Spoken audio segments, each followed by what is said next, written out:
आज म तपाईहरुलाई सिकाउँछु कसरी युनिपिन यो एकाउन्ट क्रिएट गर्ने है त।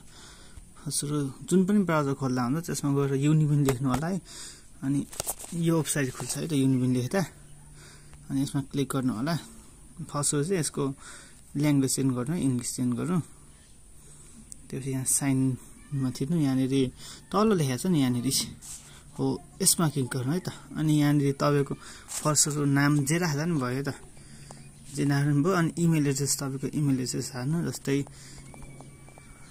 यो भयो मेरो इमेल एड्रेस हैन। अनि यहाँनेरि तपाईले पासवर्ड राख्नु आफ्नो यसको पासवर्ड, जस्तै के राखौं भन्दाखेरि 1 2 3 5 6 राख्दिएन मैले। यहाँ पनि त्यही राख्नुपर्छ है त, 5 6। अनि यहाँनेरि तपाईले कोड राख्नु, यो चाहिँ चाहिराख्छ त्यही भएर राख्नु होला है त। जस्तै कि मैले अब यहाँनेरि 2 2 जस्तै 0 0 राख्थे नि, 0 0 0 राख्थे है त। यो एक अनि यहाँनेरि रजिस्टर गर्नु होला। रजिस्टर गर्दाखेरि अनि यहाँनेरि जुन हाम्रो यो हिरो केटो 150 वाला छ नि त्यसमा कोड आउँछ है। अनि त्यो चाहिँ हाल्नु होला। त्यसपछि अब त्यो क्रिएट भएपछि चाहिँ एउटा यो गरिना टप अफ सेन्टर माई भन्ने छ नि, यहाँ माथि देख्नु होला तपाईहरुले।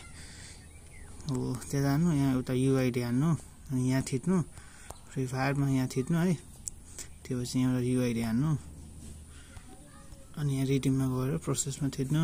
अनि जति डायमन्ड गर्नु हो त्यति डायमन्डमा थिच्नु। अनि यहाँनेरि वालेटमा थिच्नु।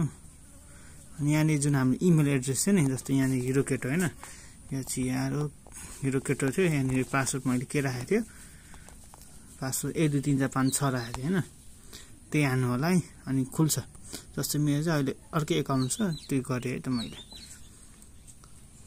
अनि यस्तो ओपन हुन्छ हैन। अनि यस्तो अब यहाँ सेक्युरिटी कोड राख्दाखेरि चाहिँ जुन मैले यहाँनेरि भनेको थिएँ नि, यो सेक्युरिटी कोड यो 000 थियो नि, हो त्यो राखेर अनि प्रोसेसमा थिच्दिनु। अनि हुन्छ है त। ल यसरी नै यो युनिपिन क्रिएट गर्ने चाहिँ। अनि यहाँनेरि टप अप गर्नु है त। टप अप गर्ने चाहिँ यहाँबाट हो। हामी एउटा सिम नम्बर चाहिन्छ भने चाहिँ मेसेज गर्न सक्नुहुन्छ कमेन्टमा।